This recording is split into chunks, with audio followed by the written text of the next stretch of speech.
Okay, let's call to order the Planning Committee meeting of November 9th. It's 4 o'clock on Wednesday, this very day. Can I have a motion on the minutes? Moved, seconded. All those in favor, contrary, carried. Thank you. Our next meeting will be November 22nd here in this very council chamber. And the first item we have is an application by Choice School for Gifted Children Society for the rezoning at 2411 and 2451 Westminster Highway from the agricultural AG1 and the assembly ASY zones to the agricultural and educational ZA5 Westminster Highway bracket East Richmond zone. And the recommendation is it be introduced and given first reading. And I don't see a staff member's name on it. So Mr. Craig, I'll go to you to start with on this. Thank you, Mr. Chair. Mr. D'Souza will give a brief introduction of the proposal. Thank you, Mr. Chair. Just a couple highlights. The purpose of the rezoning application is to allow the existing education uses, a proposed new classroom building, and implementation of the farm plan. The proposal is consistent with the associated non-farm use application approved by Council and the Agricultural Land Commission in 2021. As a condition of rezoning approval, the two properties owned by the school are required to be consolidated into one parcel. The site currently contains an existing school building, playground facilities, and surface parking. The new zone will allow the existing uses and the proposed classroom building. Finally, the Food Security and Agricultural Advisory Committee reviewed and supported the associated non-farm use application. Happy to answer any questions. Could I just have one? Could you re-emphasize the position of the ALC? Yes, so the proposal was approved by the Agricultural Land Commission in 2021. So it has the approval, and they said go ahead. And also the Committee on Agriculture has supported, and I'm not going to use the word approved because they're advisory. Okay, I want to make that very clear. They've suggested that the agricultural component of it and the farm plan was in their favor to be supported? That is correct. Okay, all right. We may need a little bit of a history lesson on this one, but I'll go to Councillor Day. You may want a history lesson, as we know that this property goes back to about 1987, 8, 9 on it, but I'll let staff answer the questions. Councillor Day. Thank you very much. Through the chair to staff. So from what I understand, the ALC has approved this, and that was one of the big stumbling blocks. And if I'm correct, it's one extra classroom that they're adding. Otherwise, nothing will be changed. Through the chair to Councillor Day, the new classroom building includes two classrooms, washroom facilities, bicycle parking for staff, and farm storage equipment. Okay, and then the other big change is that farm plan that they came up with, so that it would actually almost be like an agricultural component to the school. That's correct. Thank you very much. You're upside down. Okay, any further questions of the committee? All right, second move, the recommendation has been moved and I've seconded as well. Any further discussion? All those in favor? Contrary, carried? Passed. Carried. All right, thank you very much, and thank you, staff, for good work working with the proponent and getting this to this stage. As we know, it's come a long way since back when it was first built, and I do recall that. Okay, the item number 2 is an application by IBI Group for the rezoning at 3360, 3380, and a portion of the 340 Sexsmith Road from Assembly ASY, single detached RS1F, and quote, school and institutional use, SI, to residential / limited commercial and religious assembly, SMU 1, Capstan Village Center, and Mr. Craig and Ms. Carter Hoffman. Thank you, Mr. Chair. Suzanne? Good. I have nothing to add to the report, but I would like to give you a brief overview of the features that it includes. The subject application is for rezoning of a 4-acre property in the northeast corner of the city center's Capstan Village, which currently comprises a former TransLink park and ride site, a vacant single-family lot, and the existing site of the Richmond Capstan Alliance Church. The church and developer are working together on the proposed development, which complies with the OCP and the city center area plan. Features of the proposed development include subdivision of the site into 2 lots, bisected by a dedicated extension of Ketchison Road. On the east, a new 30,700 square foot facility for the church will more than triple the size of the church and its childcare facilities. Next to the church, 5,000 square feet of ground floor commercial is proposed along Capstan Way to contribute to an animated streetscape and complement recently approved commercial uses on the road's south side. The development's residential component includes 392 units, including 39% 2- and 3-bedroom units and 30% basic universal housing units. A 7-story rental building containing 69 units is proposed on the east lot over the ground floor commercial mentioned previously. The rental building will be completed in the development's first phase and will include 49 low-end market rental units and 20 market rental units. The units will be secured with a housing agreement, market rental agreement, and residential rental tenure zoning. The developer has entered into a preliminary memorandum of understanding with Success, a nonprofit housing operator, to manage the units. In addition, 323 market strata units are proposed. They'll be located in 3 towers, including a 12 and 14-story tower on the west lot and 1 12-story tower on the east lot. Transportation development features of the development include, in addition to Ketchison Road, off-street bike paths along Garden City Road, Capstan Way, and Sexsmith Road, 2 car share vehicles with EV-equipped parking spaces, and a 3-year operator contract, 50% increase in bike parking for residents, and a trip facilities for non-residential tenants, and bike maintenance and wash facilities for both. In addition, a landscaped auto court is provided for on-site drop-off and pickup for the church in order to minimize potential traffic impacts on surrounding streets and neighbors. A landscaped multi-use path secured with a statutory right-of-way is proposed along the site's north side. The design will provide a complement to the existing linear open space on the adjacent Concord Garden site, and if warranted, provide for a future connection to a grade-separated crossing over Garden City Road for pedestrians and bikes. Public art and heritage interpretation will be installed along the multi-use path. The public art terms of reference will be subject to separate council approval as city policy for developer contributions over $250,000 will apply. Heritage interpretation is required with respect to a small house owned and operated by the church. The house is not protected or on the heritage inventory, and the developer has determined that it cannot be retained on-site due to the scale and complexity of the proposed development. The developer will be required to make efforts to relocate the house off-site and must engage a heritage consultant to prepare an interpretation plan and salvage any artifacts required by the city. Sustainable development measures include design and construction to meet Step Code 2 of the BC Energy Step Code, together with low carbon energy plants and provisions of future connections to a city district energy utility. The form and character of the development is consistent with the CCAP and surrounding development and will be subject to a development permit. Off-site works will be subject to a servicing agreement, including utility upgrades, off-street bike paths, frontage improvements, Ketchison Road, and the multi-use path. Prior to rezoning adoption, legal agreements will be registered on title. Among these will be one securing the developer's contribution to the Capstan Station Reserve, estimated at $3.7 million, to facilitate the city's implementation of station-related mobility improvements in the area.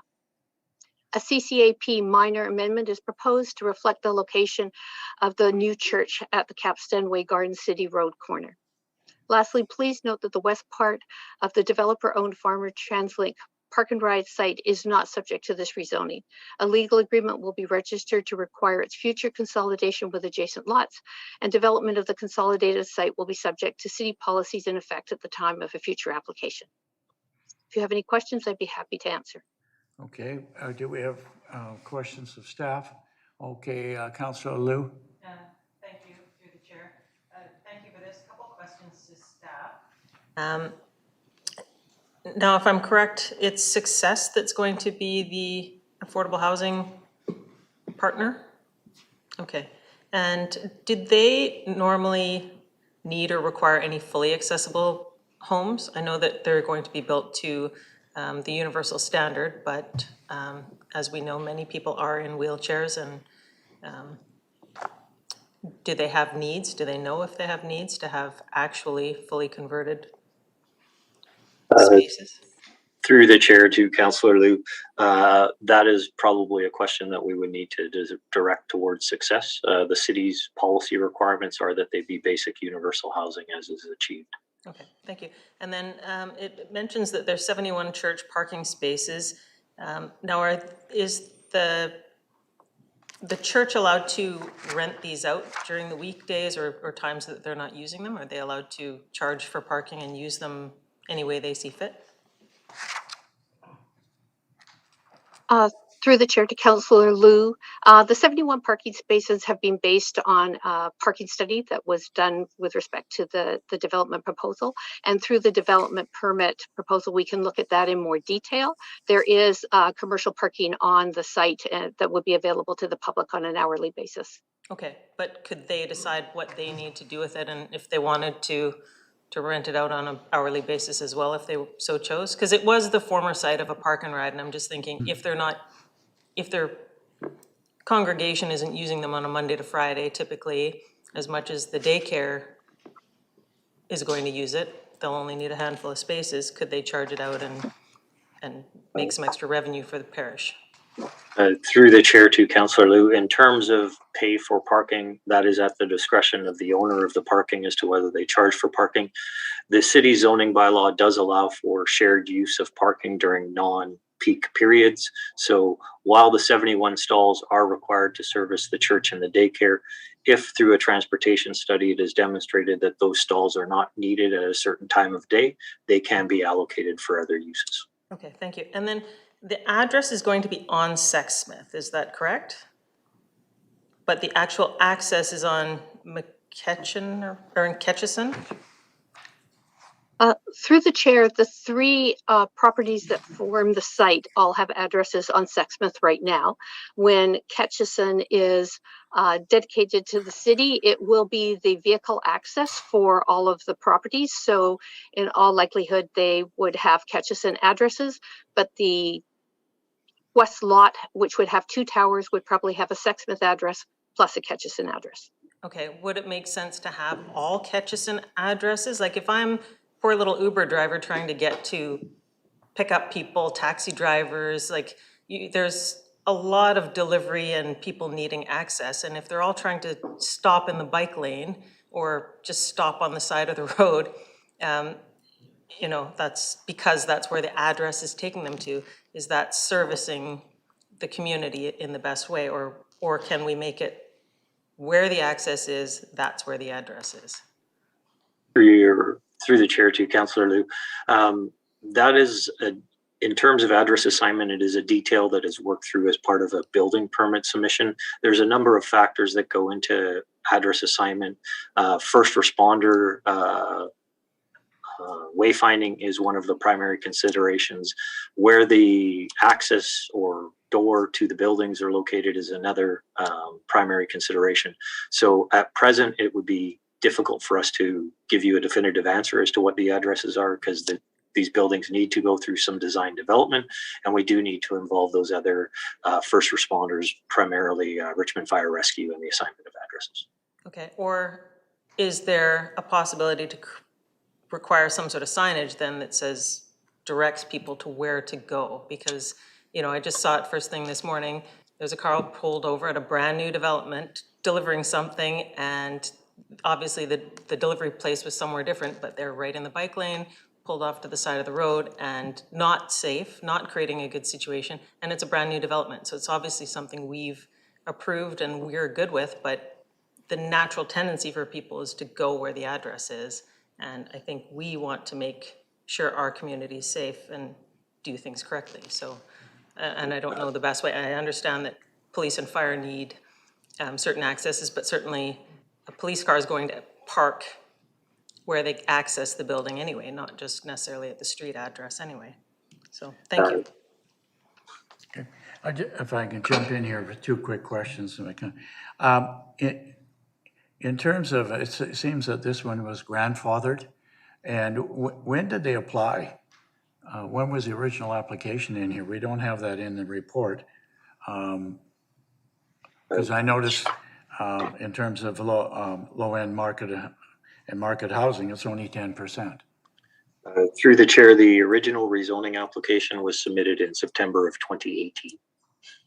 Wow, what happened? Through the chair, this is a very complex application. It involves multiple parties, a church, a daycare, a landowner. It is a significantly complex project that has gone through multiple redesigns over the course of its history. Okay. The other quick question for the record, I'm glad they've got success as a nonprofit housing operator, but does a group have to have a nonprofit housing operator, or could they form their own group and operate it themselves? Through the chair, the city's affordable housing strategy requires that when affordable housing units are co-located, as they are in this proposal, that a nonprofit housing provider acceptable to the city must be involved in the proposal. It would be difficult, or we would have some concerns if a nonprofit with no history of operation of affordable housing was to be the proposed operator of the units. But it wouldn't be entirely impossible. Correct. Okay, all right. And just for the record, we're talking about 3 towers, 11-story tower and 2 stories, 12 and 14. Is that not correct? Through the chair, there's 2 12-story towers and a 14-story tower. Those are the strata units. And then there's a 7-story rental building over top of commercial. So an 8-story building. That's the 4th building. Okay, I was just looking on page 43 where everything, okay. All right, thank you very much. I saw Councillor Wolf. Thank you very much. Through the chair to staff, just I think 3 short questions. The first 2 are in the tree retention and replacement section of the report on page 56, 57. First off, I feel this other developments of this scale or larger, they typically have more reporting on the trees. I know there is on page PLN 120, there's a map that kind of shows where the current trees are, but other ones have shown like they identified each tree by number and mentioned species and size. Is that not required, or am I missing it in this one? Through the chair to Councillor Wolf, it's difficult with the form of development proposed where there are parkades that stretch from property line to property line, and there's significant grade increases to retain any trees on the property. That is why you don't see the same level of detail as you would in, for example, ground-oriented townhouse developments where there's ability to move buildings around to accommodate tree retention. Okay, thank you. My follow-up question on that tree section, it's more on the top of page PLN 57. There's 2 comments in the top there. One mentions that the replacement trees, 72 of them, are going to be large. 12 of the 72 are going to be large caliper trees. I didn't notice a map or anything that shows where those 12 are going to go. And then my other question to that section is about the removal of one hedge. Normally that can be done and is being done all the time without any anything in to replace it. But here on section or part 4, it mentions that $1,500 will go towards the city's planting of trees elsewhere, and I think that's usually about 2 trees. That's a $750 per tree kind of thing. Is that new? Is that just an add-on? And then could you comment on, is there a map that shows where the 12 large trees will go? Through the chair to Councillor Wolf, in terms of tree replacement, should the rezoning proceed, there is a development permit required. Through that development permit, there will be detailed landscape plans identifying where all the trees are. We would expect that far more than 72 trees are accommodated on the site through that development permit.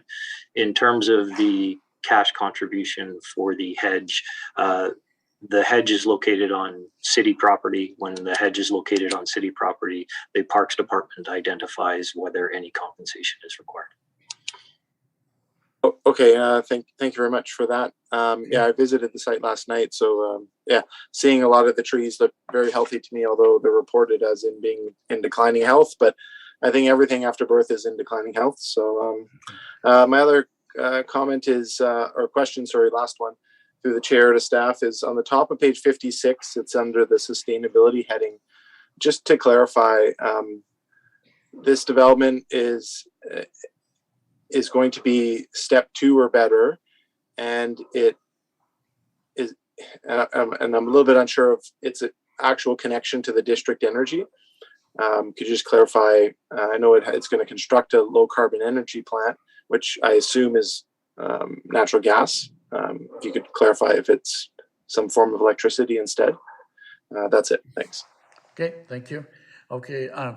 Though that was a question to staff. I think maybe Okay, Mr. go David ahead. was going to.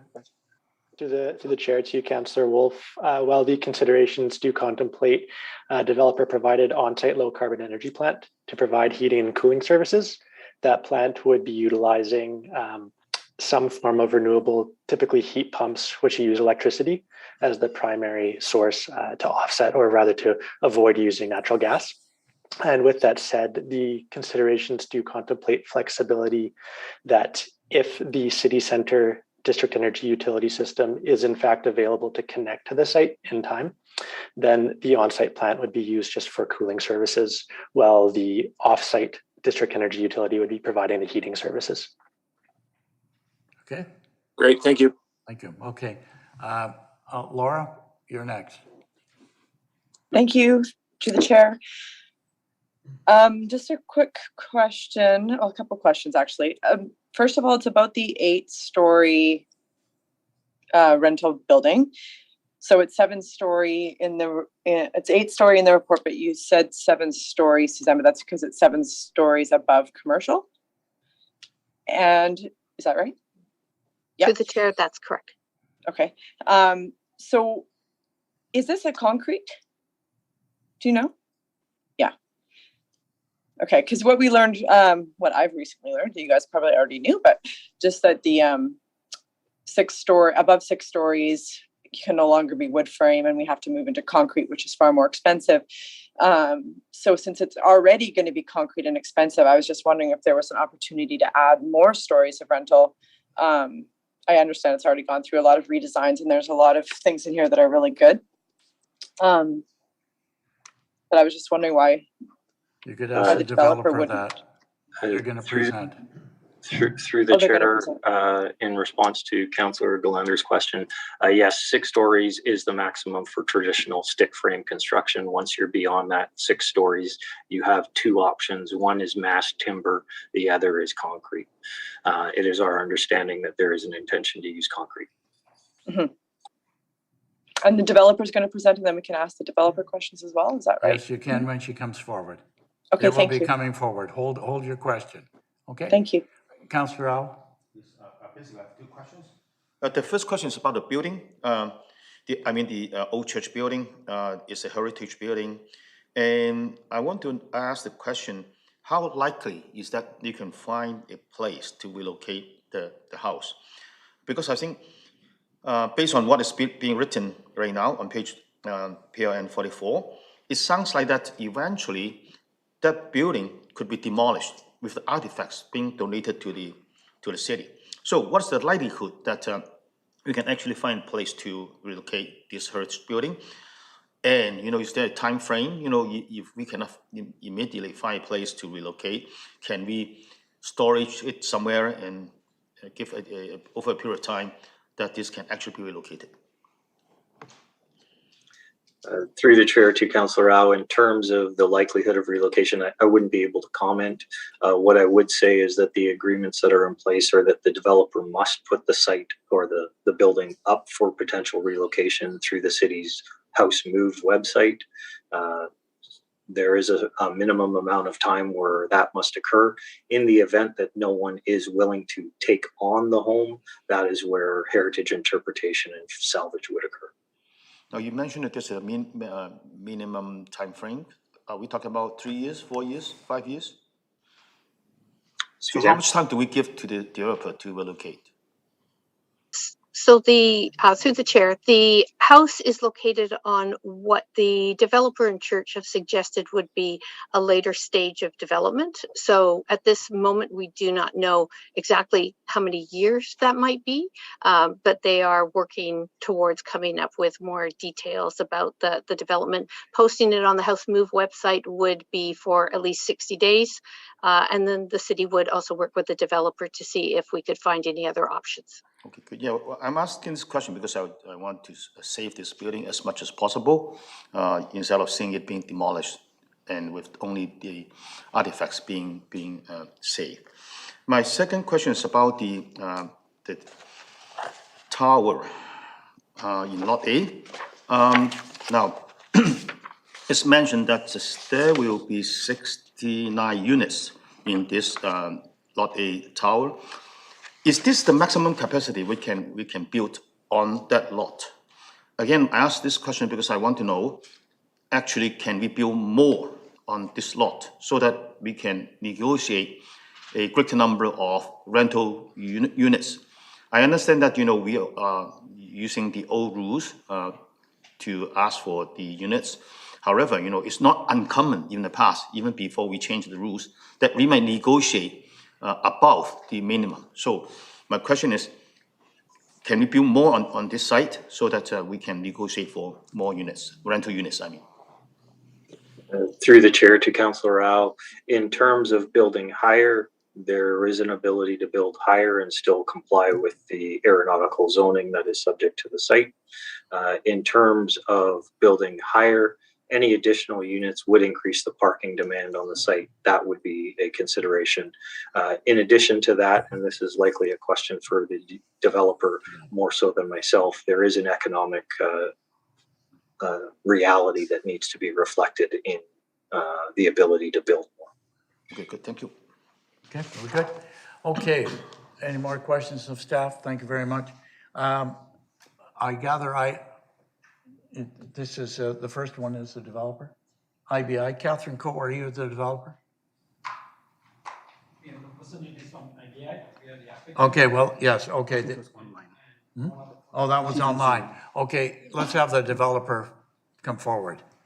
Okay, I'm going to hold the other public members on it. David, come on forward. Yeah.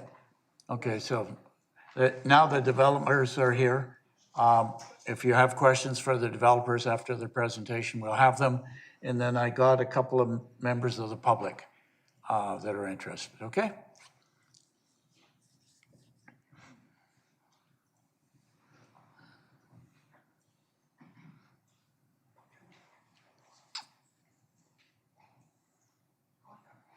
Okay, all right, the floor is yours.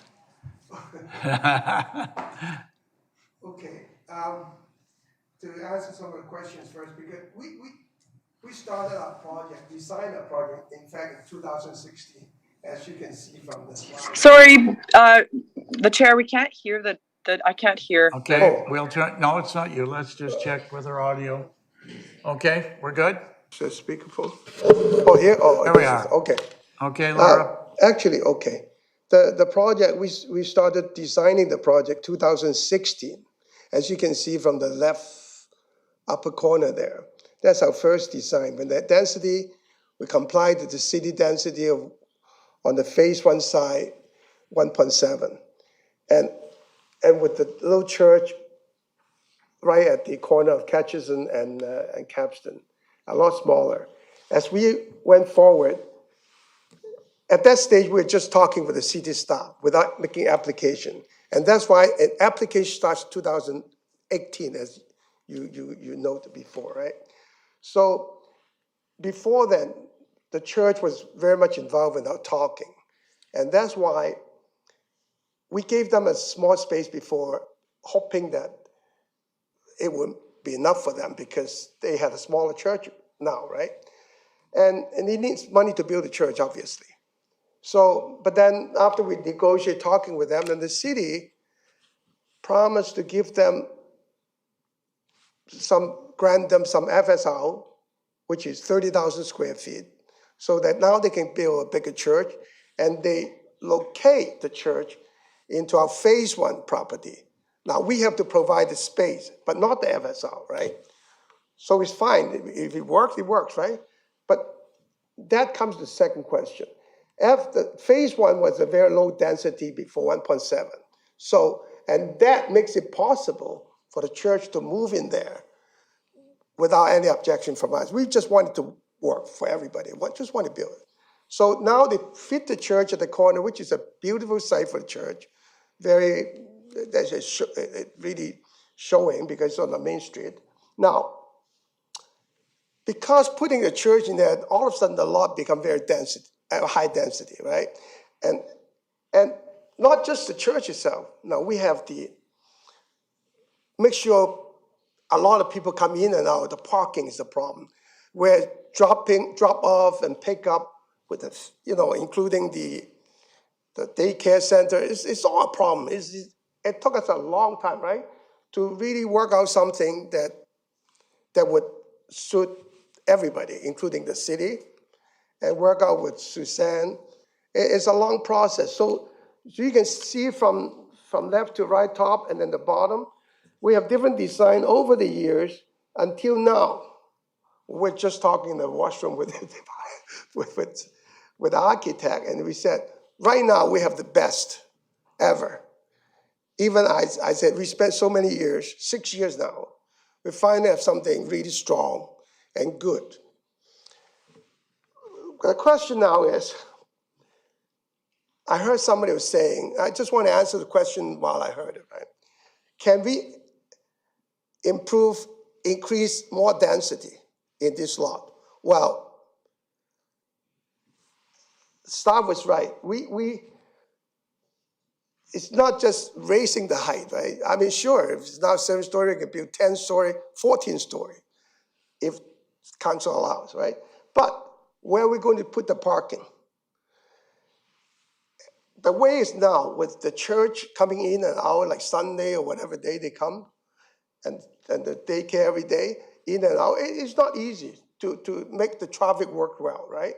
So now if you increase more density on there, it's not going to be easy. In fact, we had a hard time in the last 6 months, or even a year, from beginning of the year, try to fit that new arrangement of dropping off and picking up people.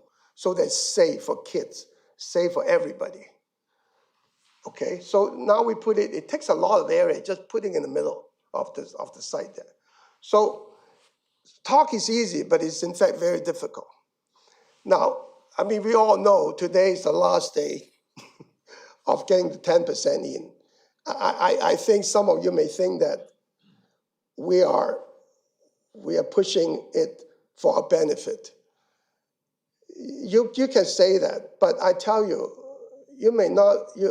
maybe you don't know about developers as much as I do.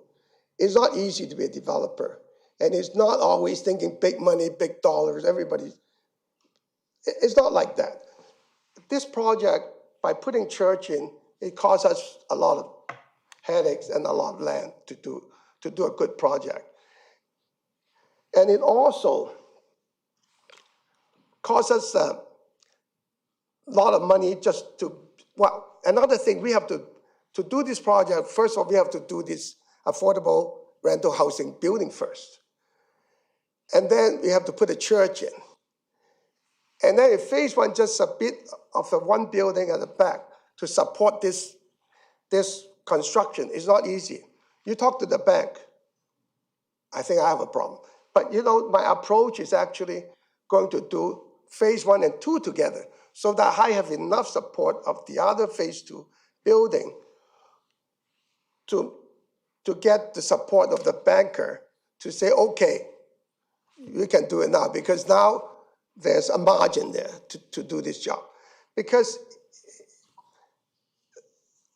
maybe you don't know, affordable housing, maybe nobody else said it to you before. Affordable housing is worth less than half of the market value, right? So if we build every affordable housing we put in, we're losing money. It's not that we make money on it. Even you give me free land, we cannot make it.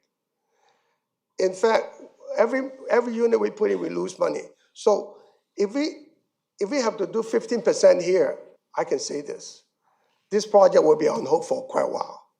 With this high interest rate environment and all this, the bank won't lend money. It's not going to be a go. I really believe the saying, one bird in hand is better than two birds in the bush. Because if we can get this on today, we'll build this 49-unit affordable housing, 20 units of rental, And then we can make a lot of people happy with the church. They have been waiting for this for what, at least 6 years, if not more. And they will have a few more years to go. And everybody was looking forward to have this happening. But without me moving forward, they cannot move forward. And without their support, I cannot move forward either. It's something that we have to work together. So I really plead to you today that this will be a goal, because we have been waiting for a long time. Every one of us, including all the church members, developer, and all the people who need affordable housing in Richmond. The reason why we do not have affordable housing, not enough affordable housing, not enough rental housing, because we have not been building them, because it's been delayed. If this project had been approved last year, we would have 1 year earlier, right? So I just think that it's a good project. It serves a lot of purposes, and it would make a lot of people happy. Okay, thank you, Mr. Jung.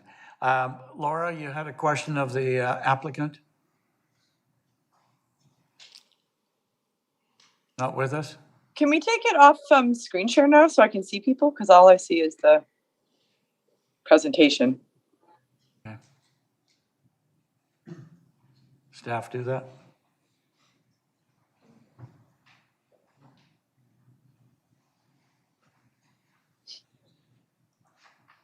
There we go. That's better. Well, the developer answered my question, but the issue that Councillor Al brought up about the Hurling residents, that is also like one of my primary concerns about it. I think that all of these heritage homes are so important, even if they're not on the registry, they have a lot of value, and I appreciate that we've recognized the value. And but I would definitely, the heritage interpretation plan with documentation of the house is definitely not good enough. For me, I would like, as Councillor Au said, to ensure that the house is saved and moved. And that was my question about the bonus density, or about the increase in density, even not of the rental, but if there was any opportunities to increase any density as a bonus for somehow retaining the house. I would love to see that. But it's 6 years in the making. So, but I just wanted to put that out there. And also regarding the, if there were additional stories to rental and that we have to increase the parking, I think we need to really look at being able to increase the units without increasing the parking. And those units are for people that don't have cars. And we have to work at reducing the parking minimums in the city center. Thank you. Okay, thank you. Carol? Thank you very much for your presentation. Thank you. So basically, you started this project on 2018, because prior to that, it was just design. You didn't actually apply until 2018, correct? No, we started designing before 2016, and we start talking with the city. Every time we have a project, we don't make the application first. We have to work out, in this kind of project, we have to work a couple of years before we even actually ready to present, to make the application. Because when we make the application, we have a set of drawing, basically ready to go, right? So we bought the property before 2016, and then we work out with the architect, with a plan, and while we're talking with the city, in this case, Suzette is the one we talk to all this time. And back and forth, she would tell us what we need based on the bylaws then, and all this. At that time, we didn't even have affordable housing. So as we go forward, we're 5% and 10%, and now we're talking about 15. So it's been harsh for us all this time. And then the church thing become an issue, right? And the reason why we didn't do phase 3, which is the part that with the lot in there that we couldn't obtain, and we've been waiting for them too, right? That's also the delay, and so on and so forth. This has been a long time. Okay, so your motivation for being here today and trying to push this through is you want to do 10% low-end market rentals. I have to admit this is the truth, because to be honest, if I couldn't get through today, I don't know when we're gonna do this project again. So Because you're redesigning is another year. Whether financially, if it would be feasible, this is unknown, and I have to work that out. Because every time there's affordable housing involved, it costs a lot of money more. okay, what's the deal with the church? I mean, obviously, they're getting a brand-new church. Okay, and- the deal with the church is quite simple. It's more complicated, but simply say, I'll purchase a lot from them, and they use the proceeds to build the church. But it's not so simple, because there's this problem about financing. I just talked to the banker this morning, and he told me something that I have to be aware of too, and there's a lot of work involved. It's not, in the real world, this is very, very complicated. So to be clear, you're buying the land from the church and rebuilding a church, and then that church isn't going to take up the whole lot that you're buying. It's going to take up a portion of that lot. No, okay. We buy the lot on the existing lot, which is not where the church is going to be. Yeah. The church is going to be moved to the corner of Garden City and Capstan. And it will take up a space there, maybe 25% of the real land there, to build the church. But that church will not be on a separate lot. It will be on a airspace parcel.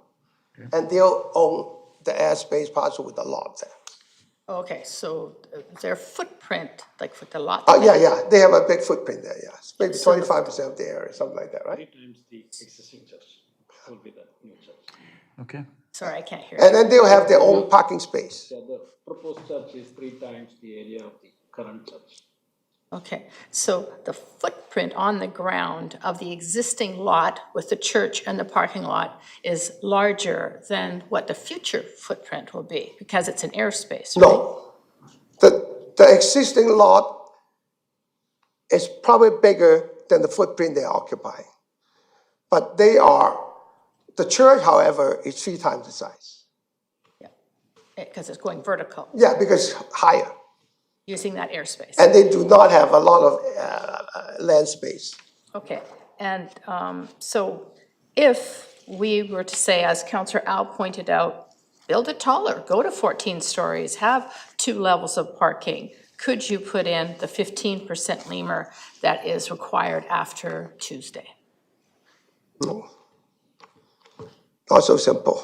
No? As I said, if you want to do anything different now, we have to redo the design altogether. That may take another year. And even if you give me free FSR to build, it would still cost me a lot more money to build them. Okay. So, and then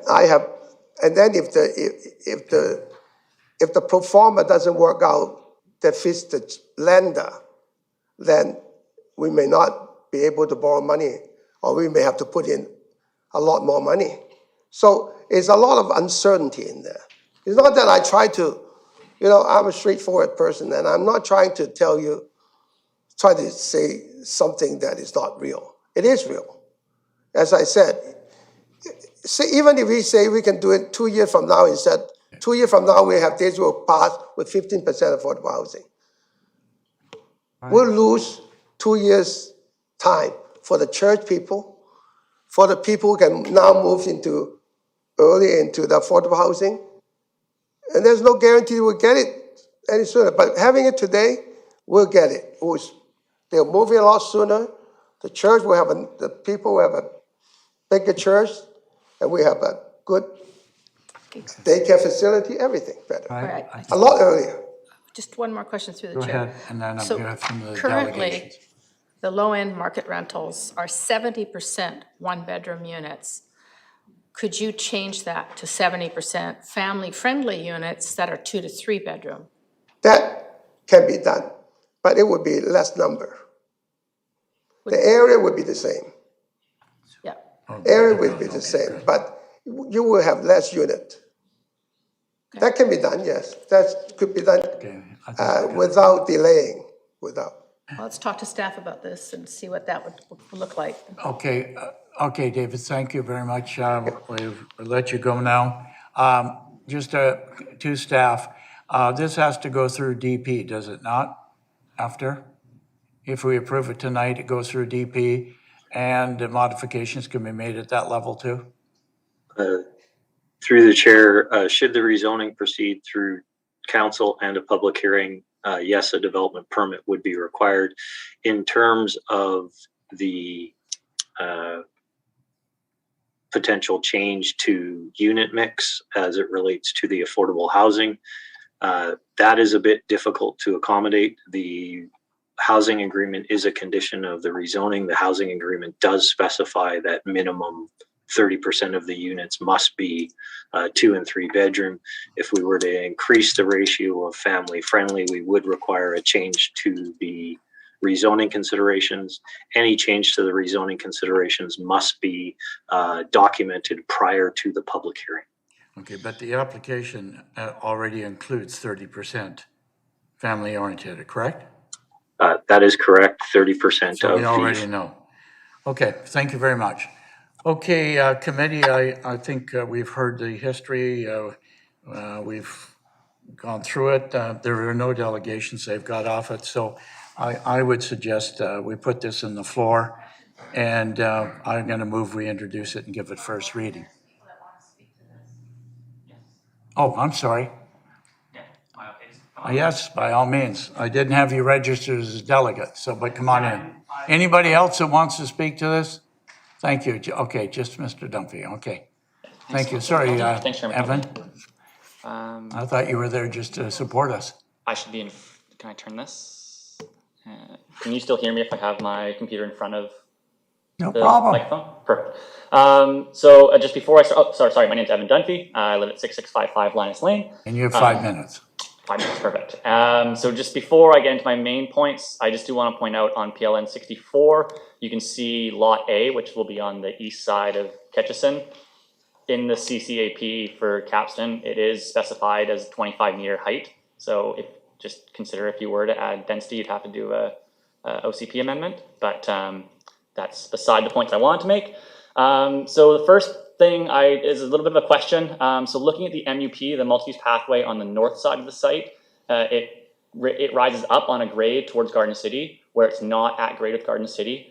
It states in the report that this greenway is going to be universally accessible, but it doesn't state how Garden City will be accessed in an accessible way. I know the current site with Concord Gardens, there's just stairs there, there's no ramp. So just something I think that would be worth asking staff is figuring out how access to the multi-use pathway off of Garden City will be done to accommodate accessibility. My second point, which is one you're familiar with, me making by now, is around parking. So this site is 5-minute walk from the SkyTrain. It's a mixed-use area where pretty much everyone's daily needs can be accessed without relying on a car. And yet there's 530 parking spaces in this development. Something that I find really interesting is that the required rate of parking within rental housing is lower than the required rate of housing within strata housing. I think from an equity standpoint, that raises a lot of questions. Why does strata housing require more parking than rental housing? So I went and looked at what it would be if you had the same rate. So the 0.8 spots per unit that is required for the rental housing and affordable rental housing, if that was applied to the entire units. So strata right now is at 1 unit or 1 parking stall per unit. So if you do that math, it works out to 65 fewer parking spots with that 0.8 spot requirement for strata. Some research that I've seen suggests that a parking stall in a parking garage can cost upwards of $80,000 for each stall. So if you take that $80,000, multiply that by 65 spots, that's $5 million. If you were to ballpark a difference of, say, $1,000 a month between the market rentals and the lemur rentals, that $5 million could subsidize the 20 market rentals as lemur rentals for about 21 years. So just looking at those numbers, getting a sense of, and I'm sure the developer could give you much more accurate figures than I ballparked there, but just to give you a sense of how expensive parking is, both in the physical dollar amount, but also in the in the expensive metaphor of what we lose when we require so much parking. My final point is around Ketchison Road.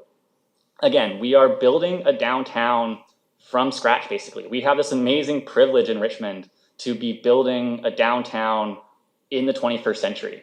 And we are continuing to build car-centric design. And I think that's just a huge loss. If you look at the plan for Ketchison Road, there's 4 meters dedicated for pedestrians, 2-meter sidewalks on every side. There's 5 meters dedicated to storage of cars. There's a 2.5-meter parking lane on Ketchison Road there. We're saying that it's more that public space is more valuable for private car storage than we are for people moving around.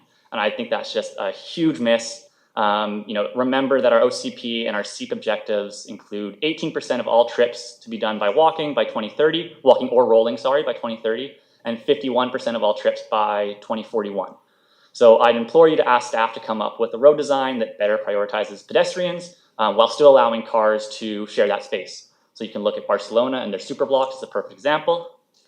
And then, so all these things to be said, many cities across North America are eliminating parking minimums and creating pedestrian prioritized or pedestrian only streets.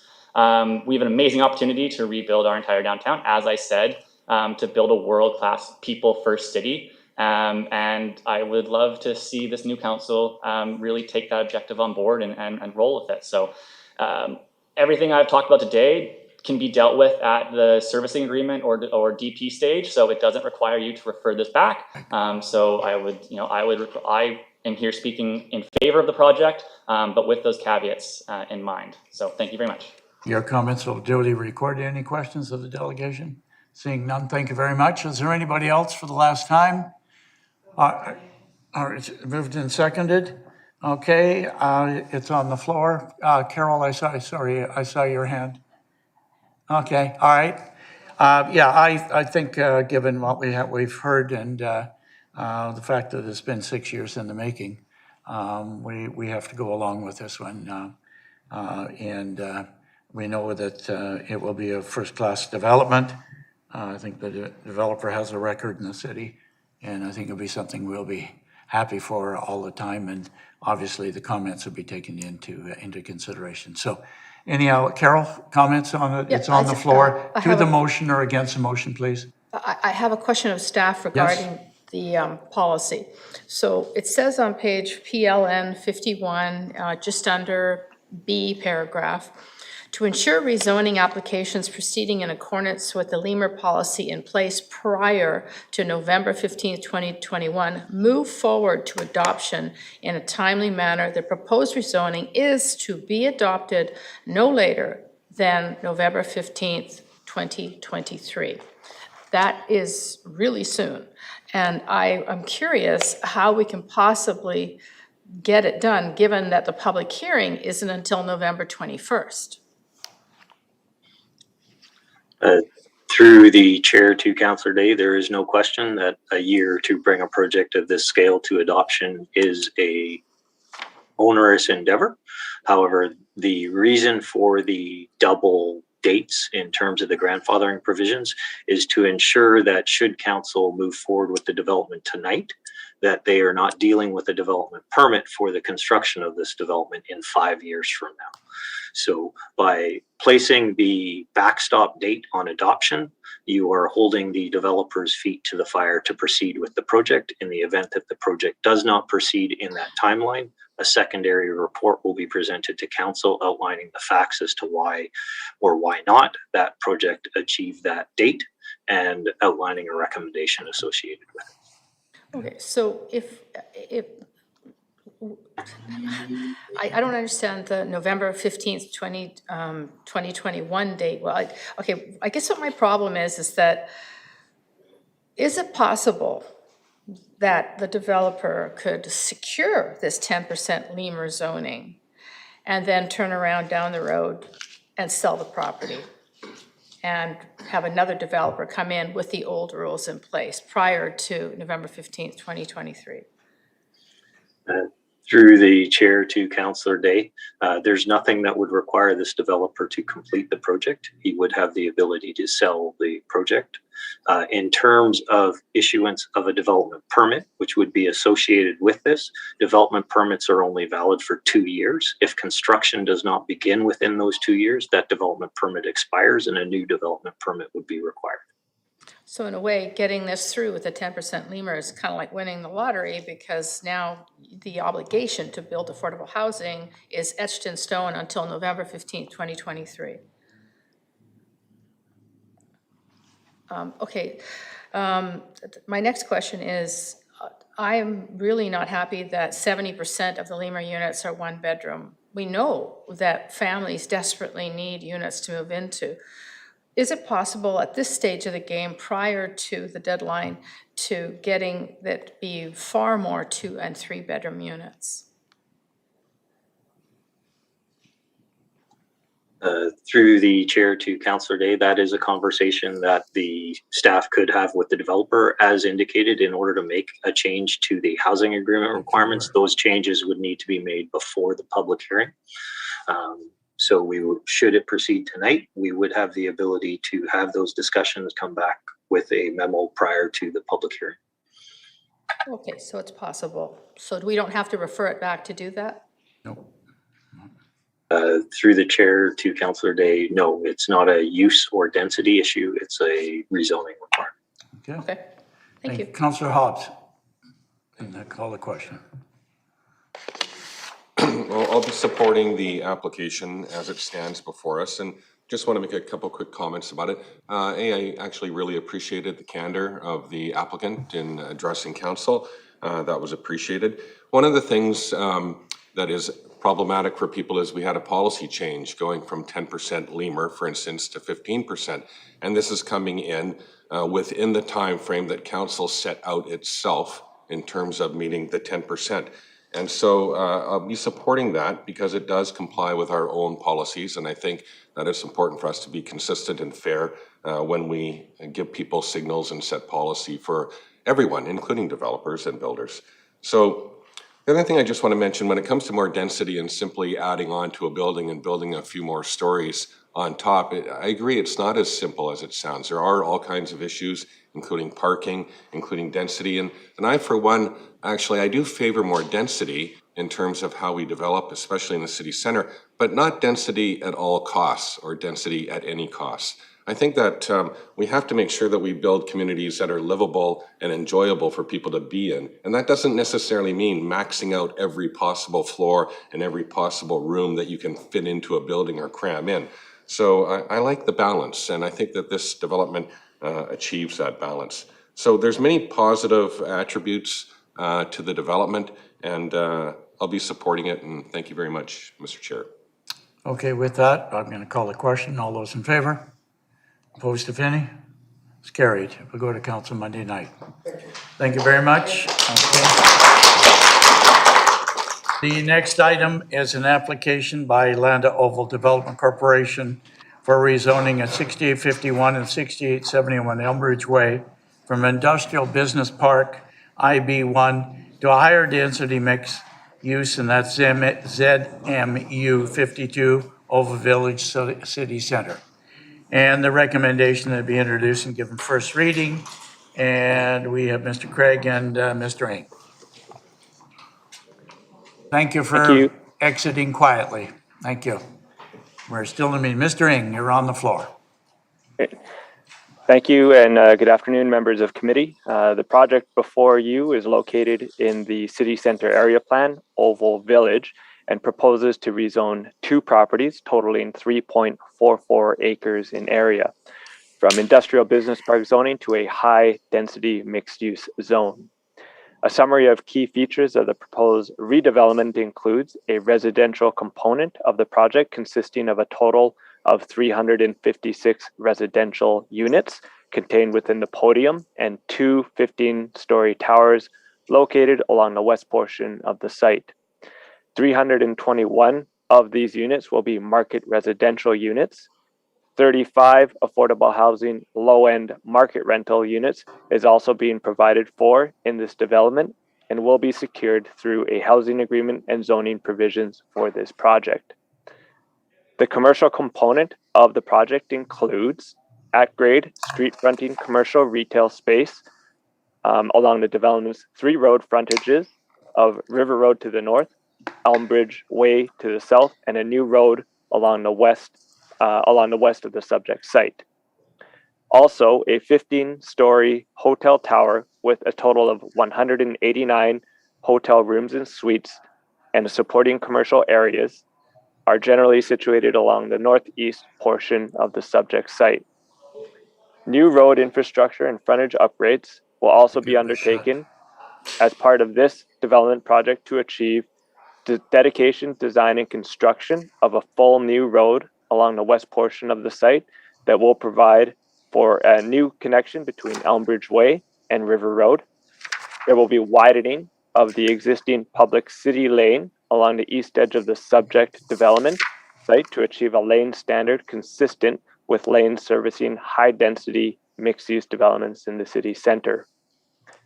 Furthermore, works and upgrades along all frontages of the development site to ensure a connected and pedestrian-friendly environment consistent with other high-density projects in the surrounding area will also be completed. Consistent with the city center area plan, the village center bonus density provisions is included in the subject development proposal and will be utilized to provide for non-residential floor area for commercial activities and uses that contribute to the overall viability of the area in accordance with the plan. In exchange for the subject development utilizing the village center bonus density in the project, the developer contributions towards development of city amenity facilities are secured through the rezoning. Staff recommend a cash in lieu developer contribution be provided for this development, which would be secured as a rezoning consideration item for the project. Finally, the subject development proposal also provides for an additional 52 parking stalls to be constructed by the developer and incorporated into the project, which will be made available for use by the Richmond Olympic Oval during special events due to the site's close proximity to the Oval.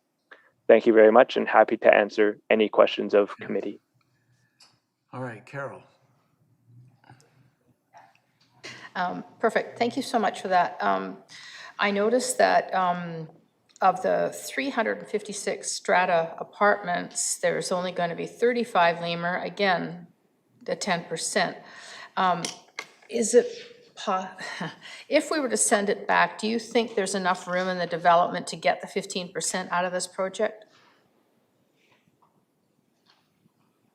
Through the chair to Councillor Day, in terms of, I guess, one, that's a very difficult question for staff to answer. I think that's a question that's best directed at the developer. In terms of achieving additional affordable housing units, there's 2 ways that that can be achieved. One would be through the conversion of strata units into rental housing units. That can be accommodated within the existing form of development.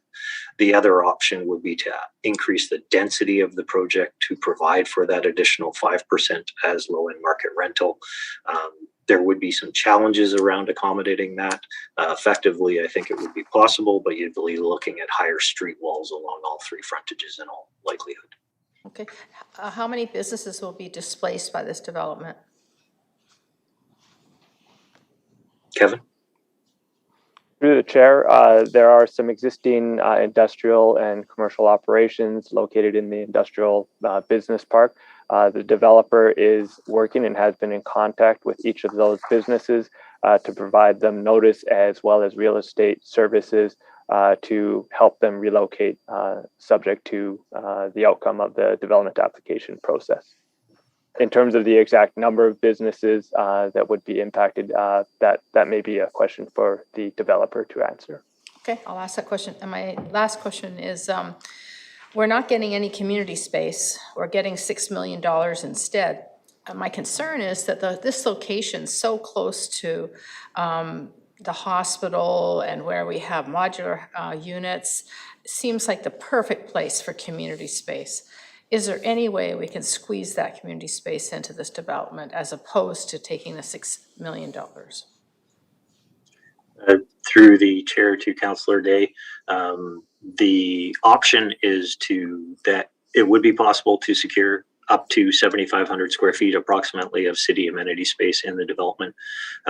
There was a detailed staff analysis involving many departments as to whether or not to pursue that option. The recommendation and the report before you is that we take cash in lieu so that that money can be used for facilities elsewhere in the city center. I would remind council there is already a daycare that is being delivered in this neighborhood by ASPAC Developments just to the east of the Oval, and the Oval itself is a significant community facility. So we have talked, just last question through the chair. We know that we desperately need space for nonprofit organizations. And again, this is an excellent location for that. If we don't put it here, where are we going to put it? Through the chair to Councillor Day, in terms of office space for nonprofits, traditionally what we hear is they like to be in very highly transit-oriented locations. There are other options within the city center where this village center bonus also applies. Again, it is at council's discretion to pursue a facility in this development should they so desire. Okay, thank you. That's it for me. Okay. Councillor Hobbs?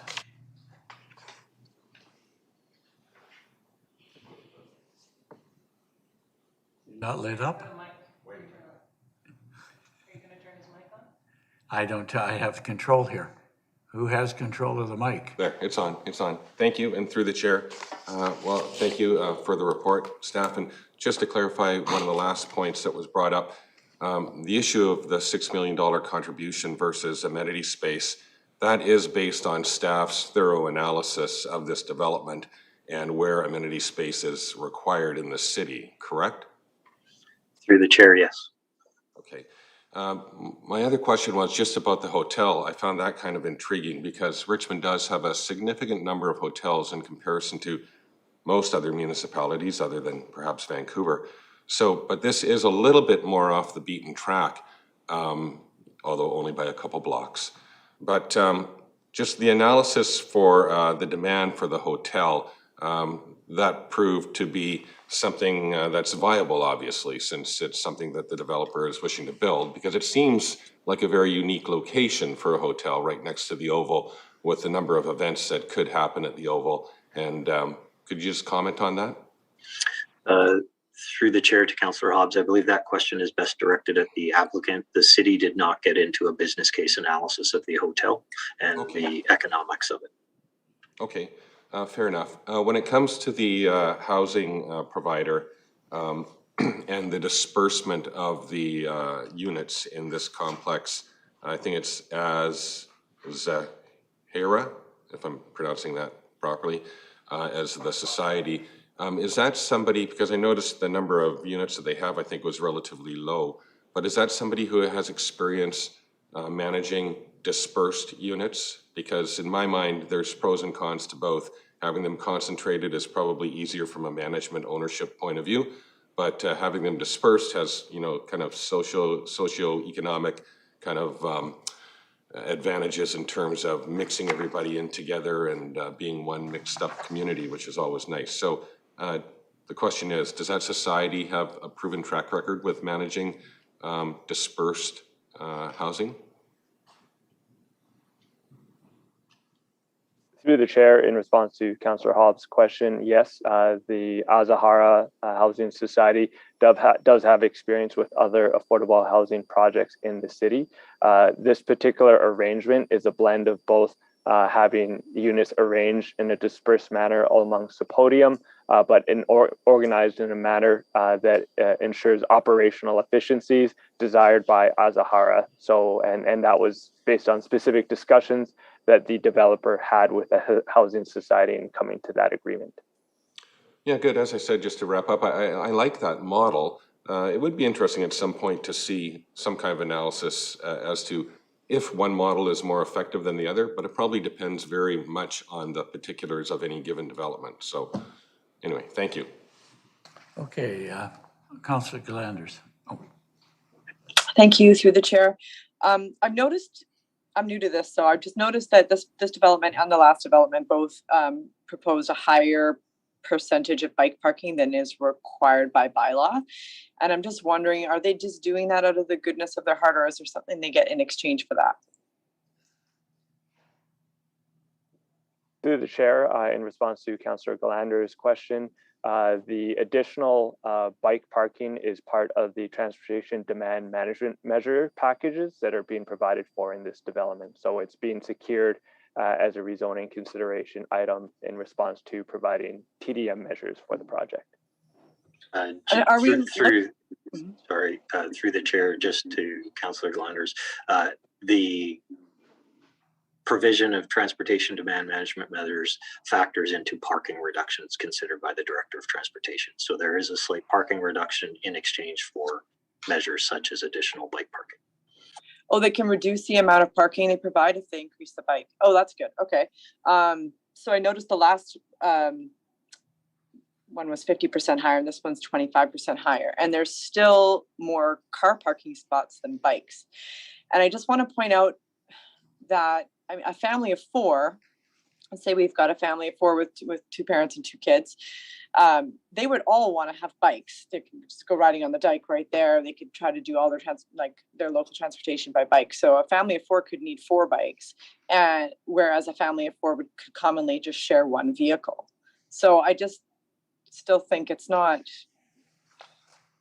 this isn't the direction we want to go, to have more parking spots than bike parking. So I hope that we're looking at increasing that by law in the future of the requirement for bike parking, especially in the downtown core, as the last speaker said. And I've been to cities now where all the downtown core is connected by fabulous bike pathways and everybody is cycling everywhere. And I really think we can do that here. okay. And is that being considered to be increased sometime in the future, the bylaw for bike parking? Through the chair, I'd refer that question to the Director of Transportation. Hi, through the chair to Councillor Glanders. Absolutely, at the end of the day, we can increase the bike parking to whatever council desires through the bylaw. But what I would suggest is that's not currently where the market is. We do a lot of study on what the parking rates are for various types of units and uses, as well as the utilization of the bike parking and things like that. So we have made quite a few changes where we are reducing the amount of car parking in these buildings based on this work, and we have seen some of that trend, and increasing the bike parking. But I don't know that doing an enormous change right now will help that market change. And I do think that ultimately, one of the things we've looked at, particularly with AVs and stuff like that, is looking at whether or not the parking we're creating now can be converted to other uses, including things like bike parking. So there is some flexibility built into some of these things to actually be able to accommodate whatever changes come in the market. So the recommendation we have before you is what staff thinks is the correct amount of parking for bikes and cars at this point in time. But I do think it could be repurposed in the future if there was a change in utilization. Thank you for that answer, and that makes sense. And there's a little bit of, if we build it, it will come. If people have the confidence that we have the network there, they're going to bike more and more. And so if we can convert those units in the future, then that is good. I also just have one question about the size of the units. I like in this development, there's a higher percentage of 2 and 3 bedroom than 1 bedroom, I believe, unless I read it wrong. So I like that. But I noticed that the size of the units, of the Lemur units, is the same. I think it's of the Lemur units. Yeah. It's the same as in the last development, the 400 for the studio, 535 for the 1 bedroom, 741 for the 2 bedroom, and 980 for the 3 bedroom. So is that our minimum standard then that we had? Through the chair to Councillor Glanders, yes, the city's affordable housing strategy does have minimum house or unit size requirements based on bedroom type. Those same requirements do not apply to strata developments. Yes. Okay. Thank you. Okay, Jack? I have questions about the hotel and the related traffic. Now, in my memory, probably this is the only hotel in the city center area which is so close to residential buildings. I think most of, if not all, of our major hotels are actually, in a commercial zone which is far away from residential buildings. So this is really the first one which is so close. Am I right? Through the chair to Councillor Au, no, there are other examples where we do have hotels and residential in very close proximity. The Wall Center development, for example, at the corner of Sea Island and Number 3 Road near the bridge does have residential towers. Some of the hotels around Minoru and Westminster Highway also have residential units in very, very close proximity. Okay. Now, are the hotel building and the residential towers share some parking space, or they're separate, they're totally separated? Through the chair to Councillor Au, the parking requirements for the hotel are required by bylaw and provided for in this development.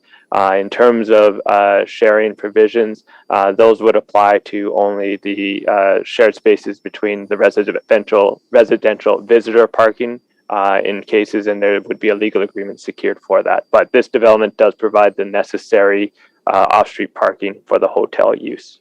Okay, so where is the entrance of the hotel parking?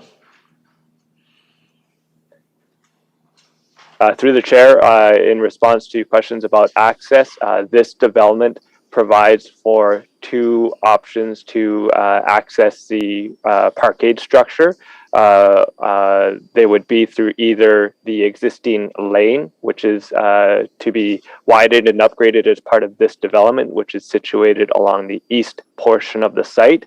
The other option would be through the new West Road, where a single driveway access would also provide access to the parkade structure as well. Okay, good. Well, I really have a problem with the entrance being on the lane between Aura building and the proposed site. I know that it will be widened, but the problem is still that it's not supposed to be a major traffic road. However, I think with the present location of the hotel at this place, and how it's being positioned, I think probably a lot of people will use that lane for going between the two main roads, the River Road and Ambridge Way. So I would have problem of approving this project if that lane between Aura and the hotel would be used likely to be the major route of traffic. And that's my major concern about this project.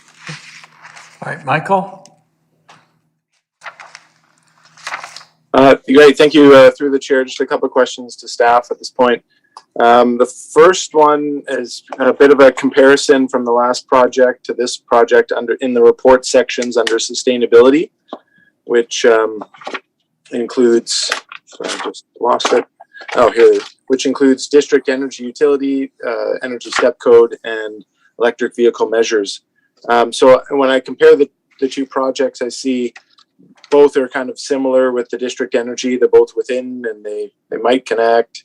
And there's that low energy utility that will be provided. Under step code, it seems pretty similar as well. They're both step code 2 or better. And then electric vehicles, this one, because it doesn't have as much residential, in the non-residential parking, it's only going to provide about 10% infrastructure. And if members of this committee remember yesterday, GP item number 1, we approved a staff person to focus on electric vehicle charging opportunities. And one of the goals there is, or there's a few different ones, but was to improve the priority action or deliverable was to establish light-duty electric vehicle charging requirements for parking stalls in new commercial and industrial developments. And so I think if we've just approved a staff person to do that, and then the next day we're saying that in those areas they can do 10%, when we know it'll save cost to do it up front as opposed to having to retrofit and bring in all the wires later. Why are we not requesting more, or maybe making an amendment after we hear from the developer on that? And so could staff comment on the sustainability sections between the two? Through the chair to Councillor Wolf, in terms of district energy and step code, you are correct. They're essentially mirror images of one another. The primary difference between this project and the previous project in terms of EV parking is that this project includes a significant commercial component. The other project did not. Both projects will provide 100% of the residential parking stalls as energized parking stalls. Through the negotiation process to date in terms of the transportation demand management package, which we discussed previously, there was the requirement for this project to provide 10% of the non-residential as energized. The other project, we have highlighted that through the development permit, we will be looking for some of the non-residential parking stalls to be energized. The distribution is to be worked through the development permit. So we do anticipate that there will be provision of energized parking stalls for non-residential uses in both projects. Primary difference being this project with the hotel and significant retail along all three frontages includes significantly more non-residential parking. Great, thank you. Then just to follow up and then a comment or one more question area, if I may. So yeah, I really hope that our new staff position that is engaged in the transition to zero emissions vehicles can make some of those kind of stronger impacts on projects like this, or even this project as it goes forward, if it goes forward from today. Next item was related to tree retention. So I actually parked on Elmbridge last night, walked through this property as it stands today to get to the Oval. And I can imagine with some of the recent events held at the Oval, how packed this is going to be. So I appreciate the utilization of some of the space for Oval activities. That's great. I also would hope that there'd be more areas for vegetation and kind of park space. I know there'd be people at the hotel or so people at the hotel, or can I be heard? Councillor Glanders, can you hear? Yeah, okay. The other component was, I know there's only 6 trees that exist that on the property, and they're going to be replaced. But like the last development of the last item, there was a comment about, there'll be more than the amount required of planting of new trees. Are staff expecting that for this as well, so that there'll be more than the 12 required trees to be planted on site? Through the chair to Councillor Wolf, yes. There will be ample landscaping provided on the podium level. There will also be planting provided at street level around the perimeter of the site. Okay, thank you very much. Okay, any other questions? Whoa. Anybody as a developer here? Can you come forward? Are you going to make a presentation? Please.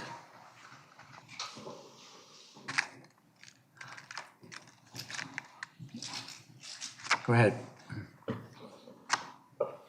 And Evan, did you want to speak to this after? Anybody else up there? Okay, go ahead. Sure. We just have 5 slides. My name is Arno Mattis from Arno Mattis Architecture. Thank you. Try to keep this very short. I'm Wayne. I'm on Mega Global Properties.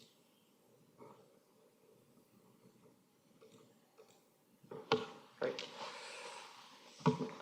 This is an in-stream application originally applied in 2017. Landa Global acquired the site, I believe, in 2020, and we made a revised application in 2021. So we tried to turn it around very quickly.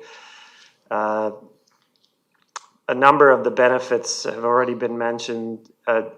we do have some significant outdoor space in a very constrained site. So we just wanted to kind of go through that very quickly. The site is located immediately across the street from the Olympic Oval.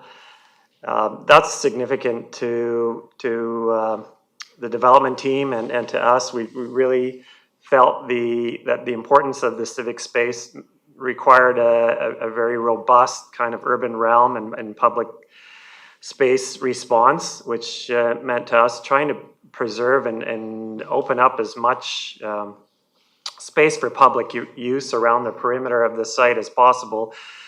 That consequently really constrained the footprint of the buildable area, but we did pull back significantly along River Road. This is the Olympic Oval here. So what that did was we really opened up a lot of space for gathering, and we worked together with the planning department in a number of scenarios that involved closing down various streets and activating the entire sort of 3 sides and even potentially down the lane during special events. With respect to the hotel, there's already been some sort of comments been made about it, but the reason why it's important to be located where it is there are a number of service bays and service facilities that need to be accessed off the lane. In the discussions with the planning department, they really wanted to activate River Road, the new West Access Road, and Elmridge Way with commercial retail frontage, which meant that we couldn't really bring all of the kind of loading and other sort of back of house service zones that are really important for the functioning of a hotel in close proximity if we didn't actually place the hotel where we did. And it's also important to note that the previous application also had the hotel located in this zone. But what we did do was we pushed the buildings back a little further away from River Road to improve the shadowing aspect to the oval site and a bit more respectful to the use and shadowing of the outdoor spaces. The 52 parking stalls have already been mentioned. Those stalls are available on demand at all times for special events. That's a pretty significant amount of parking that's going to be included in this facility. The public spaces that we're sort of talking about along River Road, there's a very large kind of cutout here on the west side of our development site that actually forms almost like an outdoor amphitheater that sort of works together very nicely with the entrance to the Olympic Oval, and it really creates this very kind of generous open space. The additional street frontage or the CRU frontage mirrors the kind of angle and the frontage of the oval site itself. So there's a kind of a relation of the geometry to the 2 buildings. And on the south side, there's also generous setbacks and open space. So you can see that we've really worked hard to try to pull all these edges back and try to open up the space, which is very unique for this part of the city. And I think it really responds to the importance of the Olympic Oval in the context of the city. This is the kind of final slide. This is the entrance to the hotel. This entrance actually is directly across from the park, which is flanking the east side of the Olympic Oval building itself. So the relationship of the park to the hotel entrance we thought was also really important for this particular project. So that's all we have. I've got a couple of questions, if I may. I would like to go back, and I didn't ask him. It is an industrial site, and obviously industrial land in the Metro Vancouver is very dear and at a premium. There's 15 industrial businesses. Where are they going? Where are you relocating them to? And are they significant businesses that are there that would be generally used by the public? I think right now, most of them are there just on month basis, and a lot of them, when we acquired them, most of them moved out already. So there's a lot of them are just there for month to month, and there's one that are the anchor that we have to give them we'll have to find a location for them. Only one, you have to find a location. It was mentioned before by staff there was a discussion of community space possibly becoming available, 7,500 square feet. Was that not pursued, or what's your stance on that? I mean, we have about 15,000 square feet of ground floor commercial. There is some of it that will be allocated along the River Road frontage. The majority of that CRU space will be allocated to hotel uses, I think restaurant and bar and other areas, but there are flanking CRUs along the new West Access Road and potentially along Elmridge Way as well. I mean, I think that would be a discussion with the developer to see if they would be willing to free up some of those other spaces to do an insight cultural space in lieu of the payment, I guess. So there is room for discussion. Meeting space in this community is absolutely at a premium. People are crying out there for space, nonprofits, whatever, even 400 square feet to sit down and have a meeting of 20 people. It just doesn't exist. The interesting thing that I have is in lieu of the amenity space, you're going to give us $6 million. That's the largest offer I've ever had in 30 years. And I'm, if that's what it's available to you, what are the apartment dwellers going to use? Where are they going to go? I mean, you can say the oval's there, but you didn't build the oval. You're getting the benefit of the oval and what's there. What are they going to do for their own, because many people can't afford to go to the oval. Yeah, so. There's 15,000 square feet of indoor on-site amenity. Oh, there is? Yes, yeah, it's up on the podium level in addition to outdoor, related outdoor spaces on the podium rooftop. So that will be, so there is some amenity space. Yeah. Okay, to not say that there isn't. In terms of the LEMR, you basically gave us the minimum. Any chance to increase that? You're getting a hotel. No, that we actually tried pretty hard, and as to what previous applicants say, it's very hard for us in terms of net sellable, because when we acquired the site previously, it was the pro forma was based on 10%. And actually, because the hotel is actually tougher to get finance loans. It's almost impossible to get finance loans. So we have to carry most of the strata to actually get a loan for the hotel. So that's where our issues is located as well. The other thing which you're really surprised is you're going to disperse the LMER throughout the podium, I got blasted by nonprofits by suggesting that. And they told me they want them all together. And I got a lot of flack by, because I believe we should integrate people as well throughout, because, one apartment to the other, doesn't matter what our incomes are. You don't need to know what I make, and I don't need to know what you make or how I think. So that was rather interesting. And your nonprofit group didn't mind that. It's the same nonprofit, I think, that you're using at Cascade City, and they also have dispersed affordable units in that particular project. So they were comfortable, I think, with this arrangement. I mean, what we did do is they asked for a significant increase in the amount of 2 and 3 bedroom units, which we ended up trying to accommodate. And also they did ask for smaller unit size, because we did have quite a bit larger on the Cascade City project. But the issue becomes, because the rent is set at a certain amount of money, their return at Cascade, some of them was like 0% return in terms of the purchase money that they buy and the rental income that they're getting. So it was very hard for them to make it work. So they asked us if we can make the unit smaller. So at least they have 1% or so return to break even for them. Okay. All right, that's it for me for now. Carol? I'm a little squeamish about not having community space. I'm going to be honest with you.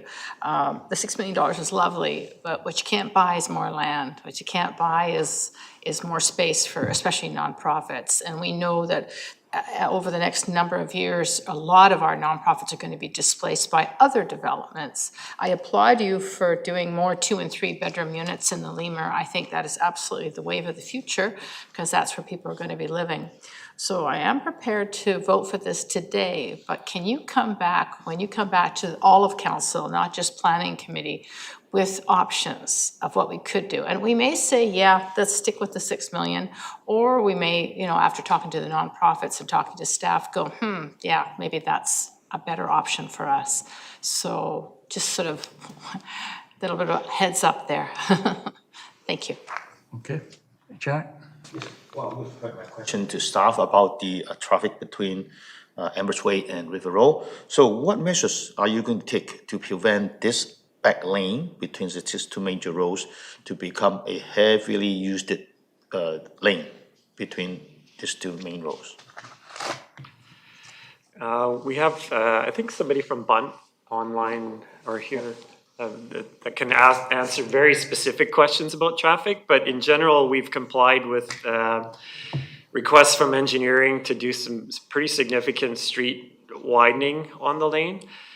In addition to the access to the new west access road, so there's probably a good portion of the daily parking traffic access, certainly for the residential, which will be driving a pretty significant amount of traffic to this parking system, will be accessing the system from the west and not from the lane. So we've done quite a bit of work to try to take as much pressure off as we can, and then where there is lane traffic, we have worked very closely with the engineering department to really try to increase the width. There's new pedestrian walkways and so on that will also be added. All of the garbage loading and unloading will not happen in the lane, so we've taken all of that off and we'll be accommodating that on site. So there's already been a significant amount of work done to really try to take the pressure off the lane traffic. Yeah. Yes, as I said, right, my concern is that people might drop off passengers at the hotel entrance on River Road, right, and then turn right and go back to Amherst Way through the lane, right? So I think that's the concern. So I hope that something can be done to prevent that from happening. I don't know how you can control that kind of traffic, but that's the thing I want to avoid, because there's an entrance to not only a resident building, but there's entrance to a number of hotels, restaurants, and a supermarket, which is people use a lot. So I think I just want to avoid any kind of accidents to happen. Get your answer? Okay. Any other questions of the delegation? Okay, thank you very much for being here. Okay, I'm going to ask you so I don't get my foot in. Anybody in the audience would like to speak to us on this item on the agenda? Okay, seeing none, we have a recommendation on the, oh, sorry, come forward, okay? I'm sorry. Come, name and address for the record, and you have 5 minutes. Welcome. To the chair, thank you for the opportunity. My name is Yulia Lim from Banton Associates, the traffic consultant for the project. I just want to answer the questions from the councillor. I checked that about the traffic. We have looked into a lot of done a lot of study for this project. And initially, we only had one access point, which is through the lane. And worked it out with the staff, and now we have 2 access points through the new West Road. That will help a lot of traffic, because we did have scenarios looking at different type of traffic. We only have one access that will have a lot of traffic on the lane. Now, by having the secondary access through the West Road, we hope that most of the residential traffic will be using that access rather than using the lane. So that will help traffic through the lane just for the commercial traffic. With having the loading activities happening as well throughout along the lane, at the back of the lane there, that will help hopefully deter more traffic using that lane. So that's, by design itself, it will help mitigate some of the traffic flow in there. So hopefully that answers the question. Thank you. All right, thank you. Is there anybody else? Seeing none. Okay, we have a recommendation on the floor. Any further discussion? I'm going to reluctantly support it to go to council. I'm not sold that this is the best deal for the city, to be quite frank with you, but I'll let it go forward on it. But I think a developer should heed the questions that and the comments made. I'm not convinced I'm going to be supporting this all the way through, because I don't think the city, by giving the Oval something, you're not giving the community anything. The Oval gets everything, okay? And I think it's high time we got something for everybody else. So, and the other thing too, from my point of view, I think we better, if we're going to accept $6 million, we better have an idea where we're going to spend it and put it or save it, whatever. So anyhow, I'll support it for this time. Okay, any other comments on it? All those in favor then? Opposed, if any? It's carried. All right, anything from managers? Hello? Wayne, anything from managers? Joe, where are you? Nothing, Mr. Chair. Okay, no managers report anything for the good of planning. Move adjournment? So we're so moved.